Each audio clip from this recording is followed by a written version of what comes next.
Hey everybody, my name is Jennifer Timmisberry. I am the tech coach at Sachse High School, and I'm going to show you guys how to create a Google site and kind of why you can use them, and then a couple of other things. So if you want, you can follow me on Twitter at Techie Timmisberry. And then if you want to sign in to get credit that you've watched this or that you were at the webinar, you can type in the bit.ly and you can get credit for watching. So I'm going to click on the next slide. So I'm going to show you how to create, edit, and share ways teachers and students can use Google Sites, how to customize a Google site, and then how to track your visitors on a Google site. Students and teachers can use Google Sites to make an e-portfolio. I think it's important for teachers and students both to create e-portfolios because you can do them a couple of different ways, but you can do them to where it's like a resume and it shows your work, and you can send that off to a college or a job, or you can do it to where you show like a collection of your work and where you reflect on what you've been doing and your growth, because all of us work so hard and we do a lot of different activities and the different projects, and we don't really think about how much we do over the course of like a year. But if you have an e-portfolio and you actually put stuff on there, it kind of shows like, wow, look at all the stuff that I actually really did do over the year. And it's just a way to kind of track your growth.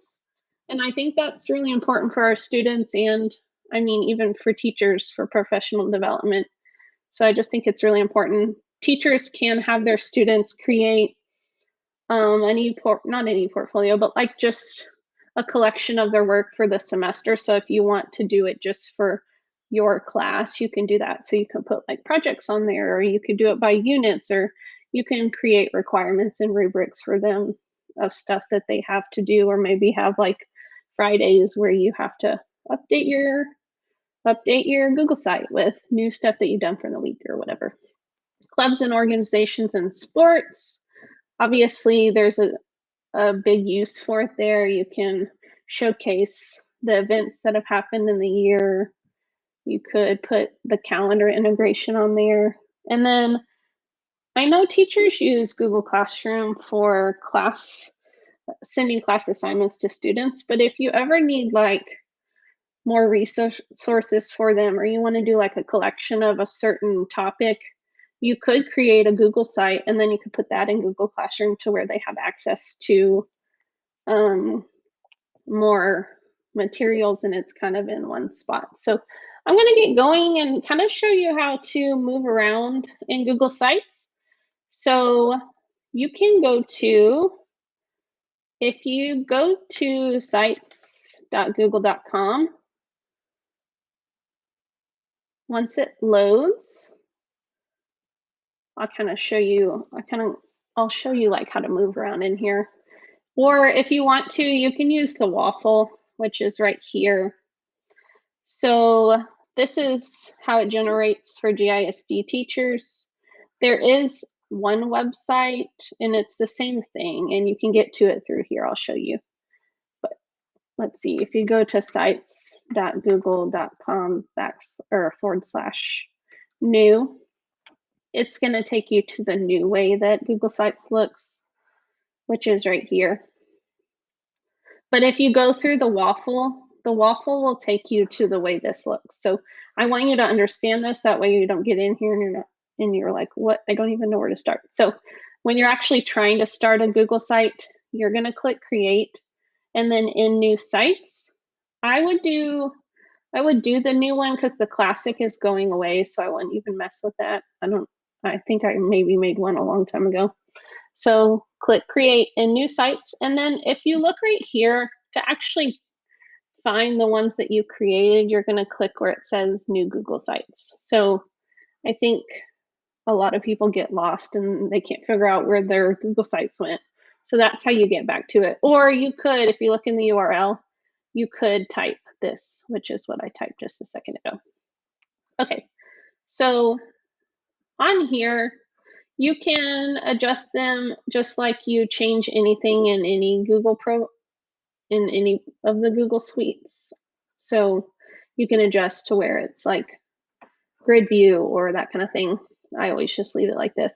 And the only thing you can really do in here, if you click on the vertical three dots, you can rename a Google site here, you can remove one, and then you can just open one up. So I'm gonna actually remove this because there we go. So that's how you remove one. And then let's see. Okay, so let's create a new one. And you can do it through the way I just showed you where it was create and then in new Google Sites. Or if you do get to this screen, you can, there's just a bunch of different ways to do stuff. So there's not one right answer, but if you click on the plus, it's going to create a new Google site for you. And this is what it looks like when anybody opens it up, and you can build your site from there. So I always like to teach from left to right on a program and top and bottom, but that's just how I do it. So I'm going to start over here to the left. In the upper left corner where it says untitled site, that's where you're going to name your site. So training. And then if you click where it says enter site name, if you click there, it will populate the same thing. The issue is if you go to change this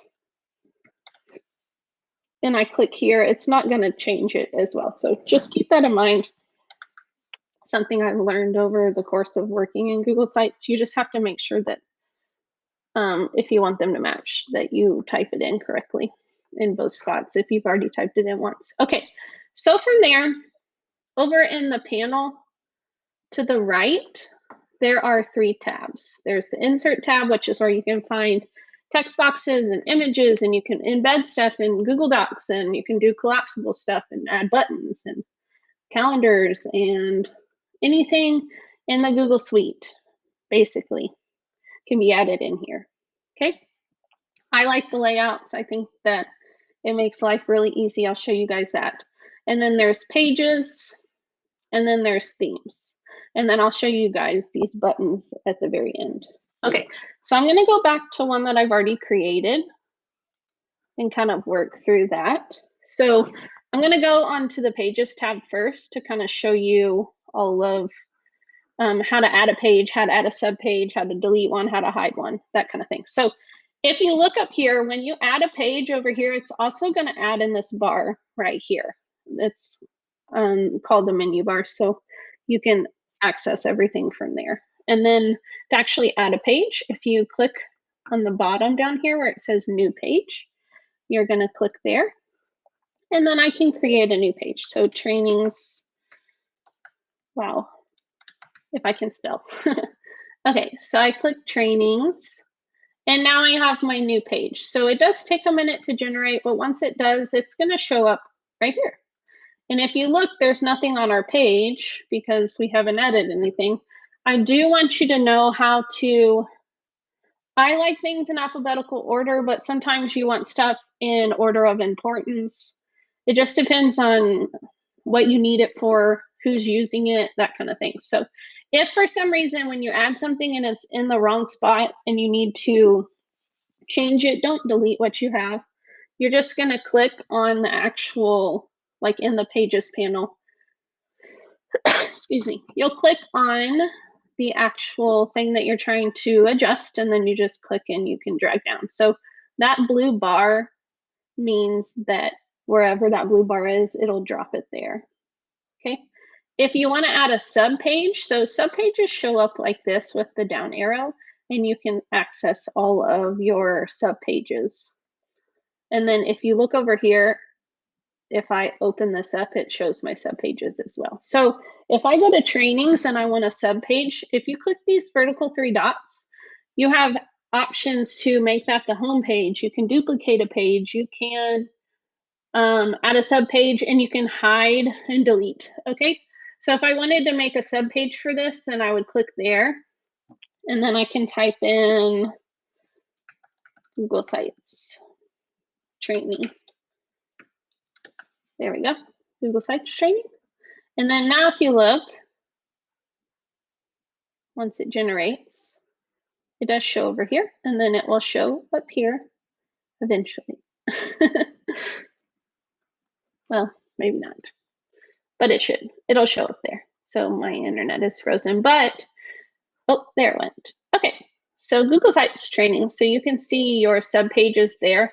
If you made a mistake and you accidentally got a sub page where it needs to be a real page, it's really easy to fix. You just click on, say you need that to be a real page and not a sub page, you just click on it and you can just drag it and you can drop it wherever you want. So if I wanted to drop it, just make sure that if it's the blue box around it, that means it's going to make it another sub page. So I'll show you that in just a second. So if I click here and drop, now it's not a sub page anymore, it's a regular page, okay?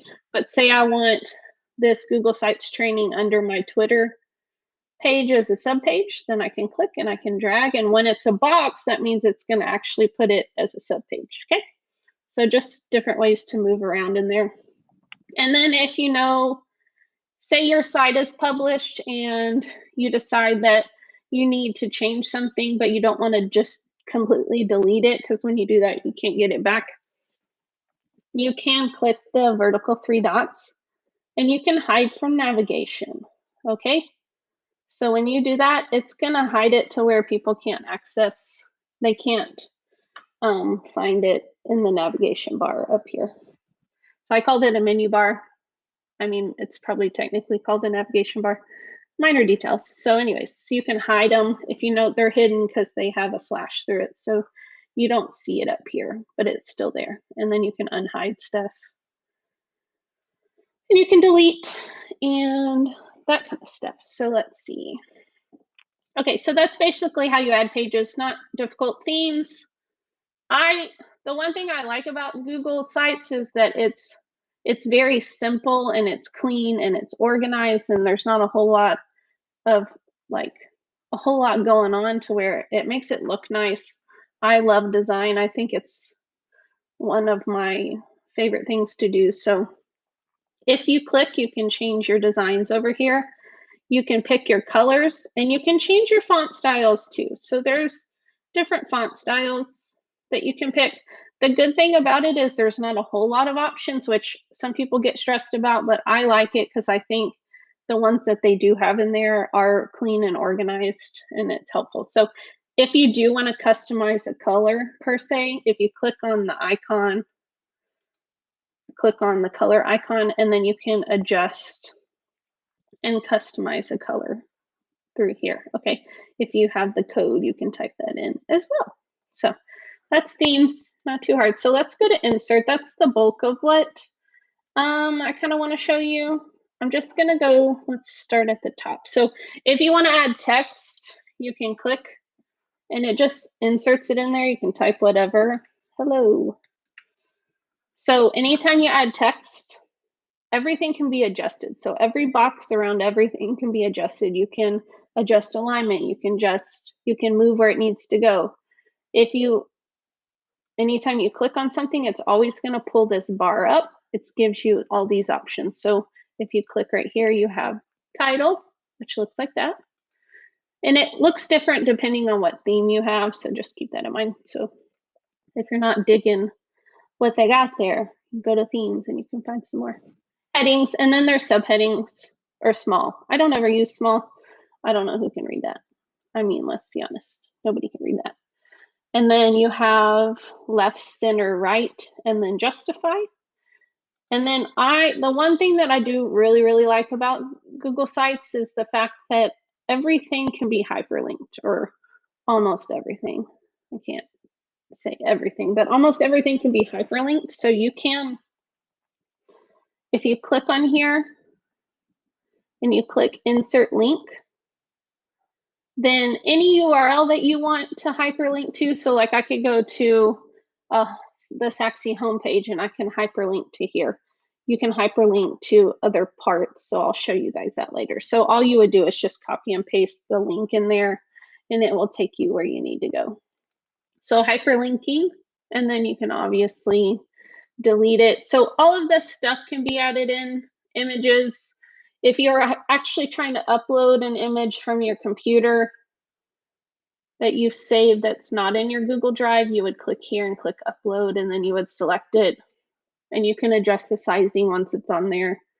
Drive, you can upload anything from Drive, so it's probably not gonna load, but just know that everything is connected to your Drive, and I think if you do utilize your Drive and you save stuff in there, I think that Google Sites is like, boom, that easy. You just throw stuff in and you move it around, and it's it's really, really user friendly, I think. So the embedding, so let me go show you what embedding looks like. If I go to my Flipgrid one,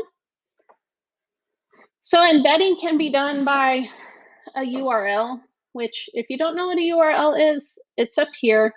This is considered a URL, so you would just copy that and paste it in, which, okay, so let me show you what the embedding actually looks like. If I go to preview, and once it loads, so this is an Adobe Spark page that I put onto my Google site, and it's embedded into the site to where if I update it, it should update here. So if I go to my Adobe Spark page that I created and I update it, it's going to update here because it's done by the URL link. So everything is linked up together. And then if I think the embedding kind of trips people out because if they're trying to like scroll down, you have to be on the right spot to scroll down. So if you're over to, excuse me, if you're over to the like white part, if that's when you can actually scroll down. If you're on top of the embedded part, and I know it looks kind of weird, but just because the screen's so big. So if you scroll down, this is my actual Spark page that I created. And within the Spark page, there's hyperlinks. So any website can be embedded in here and people can actually move around within your Google site with the embedded like on a website or something without actually having to leave the Google site. So I just think I like the embedded. I don't use it all the time because some people kind of get like, they're like, wait, where am I? They get kind of frustrated moving around. But once you get it, it's just like with anything. It's kind of weird at first, but once you got it, and it makes it kind of easy to move around. So I'm going to close that to go back to my screen. Okay, so let's get to a new one right here. I love the layouts. You can kind of make your own, you can make your own layouts if you want. They don't actually save within here. It's done different. I don't know if I'll have time to show you, but you can say you click here and now you have a picture layout. This can actually be a video and not just a picture. You can type in your information. Everything can be moved around. You can add a picture in here to actually move stuff around. I think this is one of the things that I don't think people realize that you can do if you haven't worked in Google Sites very often.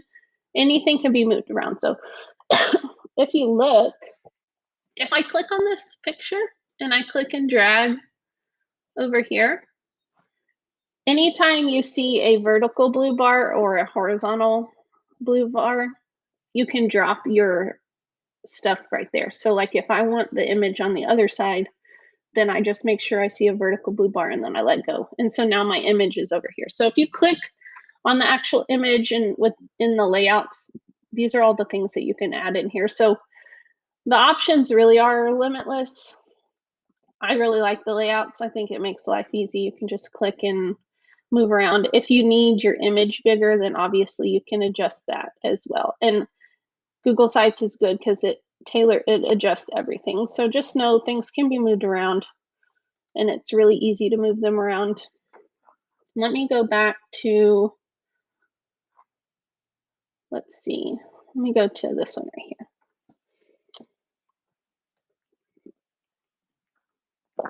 Excuse me. Okay, so if you look, I have, and I've duplicated this so I can delete that. So if you look over here, you have a paint palette where you have all these options. I always just stick to the simple colors. You can upload an image. You just have to, I don't know. So you have to be careful of what image you upload because it doesn't always, it's hard to read text, just like in a Google slide when students put a bunch of stuff in the background and you can't you can't see what's going on. So just be mindful of what kind of image you're uploading and then look at it. Does it look visually appealing? Can you actually read it? That kind of thing. So I usually, on these panels, I usually just stick to these three. But anything that gets added, I don't think I've said this, anything that gets added from this insert panel, it goes into like panels on top of each other. So if you look, everything's like in sections. So the next part is duplicate section. You can duplicate. And then if you get stuff out of order, you can click right here on all these little dots and you can drag down. And again, the vertical or the horizontal blue bar will highlight and you can drop. So, and you can delete if you need to. So just keep that in mind. I utilize this. I try to go back and forth between them. So like at the top, like I started with just the regular, and then here's the emphasis one. And then the emphasis 2 is always a darker color. So I try to just flip flop back and forth so it's not, but you could do all just white if you wanted. It just depends on how you want it to look. So let's see what else there is. Okay, collapsible text. That is, I think I have maybe that under Twitter. Yeah. So if you look at Twitter, I have collapsible text right here where you can click. So if you have a lot of information and you don't want your Google site to be 1,000 years long, the collapsible text is a good option. Just with anything on the internet, people have to get used to being user friendly and understanding how to move around in the internet. And so maybe I could see some students not seeing that there's something under there. So you do kind of have to teach your students like, oh, okay, if you see this down arrow, what does that mean? That means that there's more stuff available, right? So do be mindful of that. And then table of contents, you can do an image carousel, which I think is fun. The buttons, let me show you the buttons really quick. I like the buttons. It can be kind of annoying if you add stuff, your buttons don't automatically add, so you would have to add more buttons if you wanted to. But let me see. So if I look right here, let me go to the preview, actually. Hang on. Okay, so I'm here. This is a button. If I click here, it's going to take me to that actual tab, and then I can go back. So if I want to go to the library resources, and if you look, there's no library resources up here. So here's the one blooper.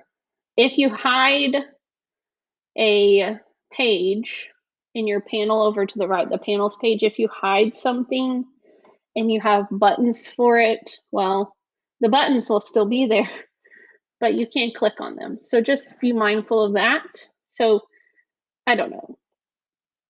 If you don't want to use buttons, you don't have to, but I like them because sometimes it just helps if it's just another layer of support if a student or even whoever's looking at your site, if they don't see this down arrow and they actually go to this page first and they're like, oh, what's this? And then I can click there. And it will take me to the resource tab right here. Okay. So those are buttons. To actually use a button, I should probably show you guys that. Okay, so to actually use a button, I'm going to add a button really quick. So say I do, what was my new button, training. And then if you click here, you can either paste the URL in, or you can scroll down and go find your page. So anytime you add a page, it will be added in here as well. So pages and subpages, I should probably say that. So if I click trainings, here we are. So you can click insert, and now that button is going to go to your trainings tab, which is right here. Okay, so not hard to use. You can adjust the width and the size. You can trash it if you want, if you don't like it.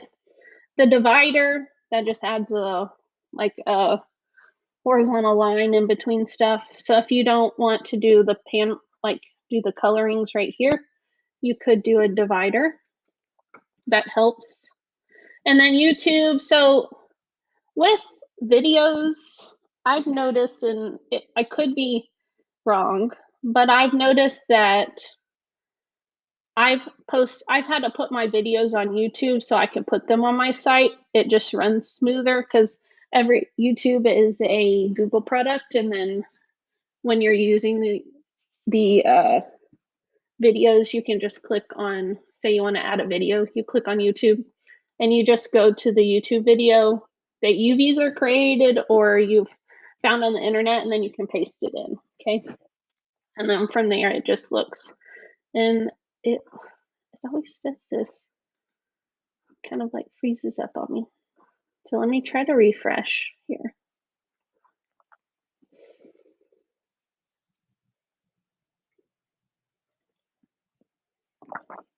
There we go. Okay, so that's YouTube. You have to have the URL. Calendar integration. So if I click on here, it's going to pull up all my Google calendars. Okay. And so if I actually say you have a site for your club. What am I trying to say? If you have a site for your club and you actually do keep up with a calendar and you want your calendar on there, then this is how you do it. So you just have to make sure that um, that you have a calendar through Google Calendar, and then you can insert it in there and it will show. So I don't know if I have any. I'm just going to add this one. I don't know what it's actually going to look like, but just so you can kind of see. So, well, maybe not.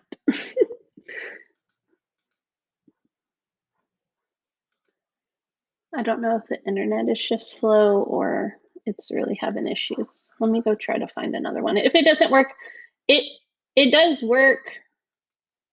I promise you. It's probably just the internet. Let me see.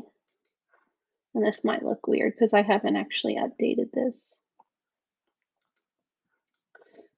Well, you guys. So you can import the calendar. I have one. Oh, there we go. It's just really slow. So the issue here is I don't actually have anything on my Google Calendar because we're not in school right now. But yeah, so you can add in a calendar integration and then you would just have to keep it up to date on your Google Calendar.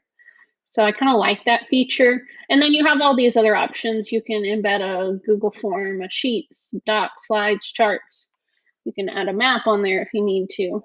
Okay, what's next? There's a couple of other things. Let's see here. Okay, a footer. Down at the bottom, you can add a footer.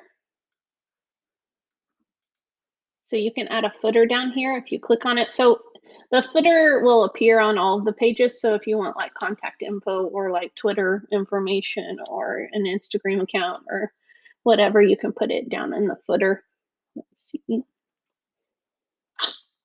Okay, let me show you my favorite part. So I am big on design. I want to show you the banners really quick. So you have right here, these are your banners. They appear on all of your pages. There's different ways for them to show up. So you have, if you click header type, you have cover, which looks like that. You have large banner, and then just the title only. Okay. I usually either use the large banner or the banner, but that's up to you. So you can do it however you want. If you click right here, so it automatically is going to add readability adjustment. So it will add kind of like a whitewash over your image. So just know that there. And then you can upload a new image, you can reset. So what I like to do, and this is what I was going to show you guys. So I like to make my site banners in either Adobe Spark or Canva. It just is personal preference, whatever you like to use. I've been using Adobe Spark, but I like Canva just as well. So, oh, hang on. I added notes right here. So let's see.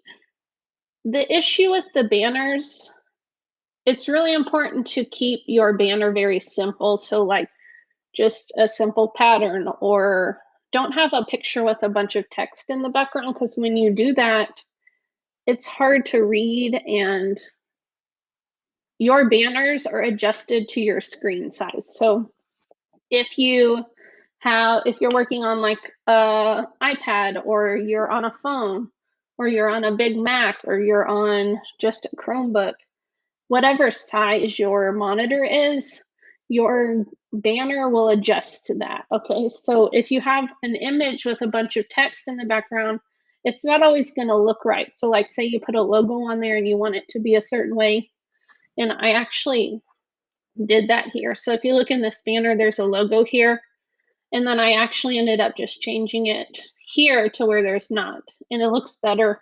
I just never changed the home tab to not have the Saxy logo. But keep that in mind. So whatever screen size somebody is viewing it on, it's going to adjust it to there. But when I go to, let me see. So when I go to Adobe Spark to actually create the banner, and that's for another training on another day. But, oh, hang on. Whoop. So I usually use the social profiles, the Etsy covers, or the Eventbrite. It's not going to be perfect. So just keep in mind when you're doing an image, it needs to be simple and that kind of stuff. So if I go to Adobe Spark, and I know this is not part of this training, but you can sign in through your Google account. We did have a premium account. I don't know if that's changed. I might have to do some research on that, but yeah. So when you go to Adobe Spark, you sign in through your Google account, you can click Create Project. And then if you are doing certain things, you can always Google like dimensions. So if you're doing like a Google form, you can say, oh, dimensions for a Google form header, and then it will Google will usually give you the dimensions you can put in there. If you go to, let's see, I think view all. I always go to this wrong. I like takes me forever to get there, but it's really not hard. I don't know what I'm doing. I'm losing my mind. Oh, hang on. Okay, I'm gonna leave here. Let me go back. I apologize.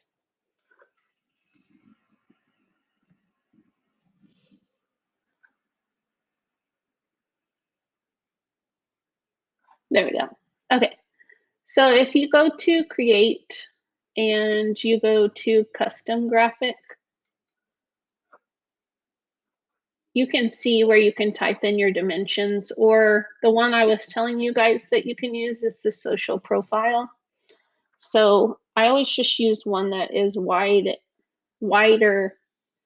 than it is tall. So something like this, or Twitter header, or I even use this one. So it just depends on how you want it to look. So it's kind of one of those things you just have to play with.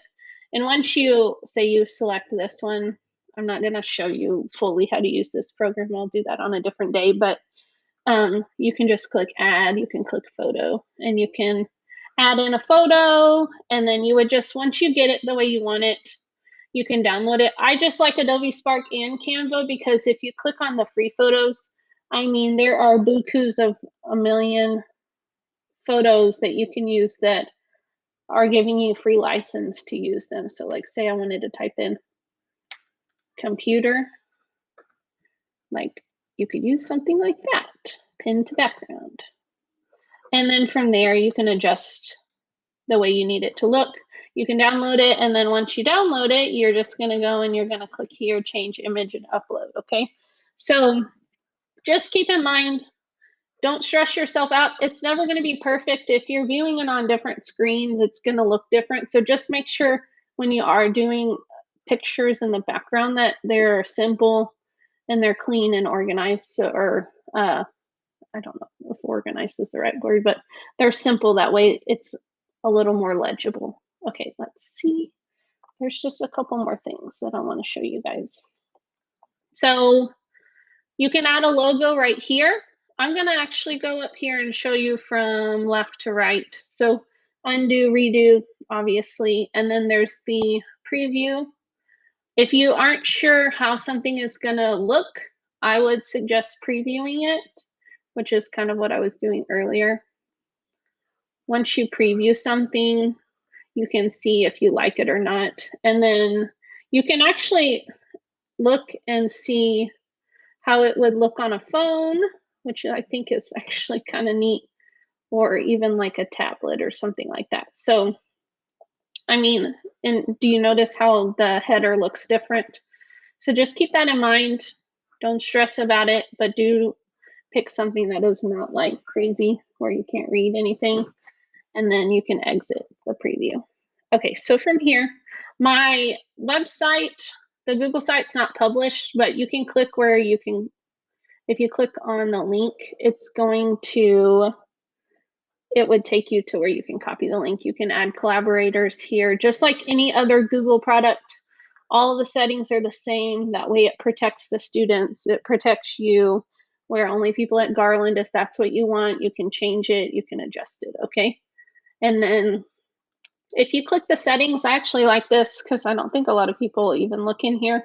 The good thing about Google Sites is there's not a whole lot of settings to adjust, which I like because it makes it way less complicated. But if you look, this is the navigation. So you can do it at the top, which is how it is now. If you click the side, your navigation is going to appear over here. Okay. And then you have transparent. You can do white, where it shows white up there. If I change that back to top, see how that, you can read that. So it just depends on what you want it to look like. Image, you can add your logo, which goes in the top left corner. And the cool thing is it actually pulls like certain colors from there, and you can pick the theme if you wanted to change the theme. You can adjust tools. I don't ever mess with any of this, but you could if you need it to look a certain way.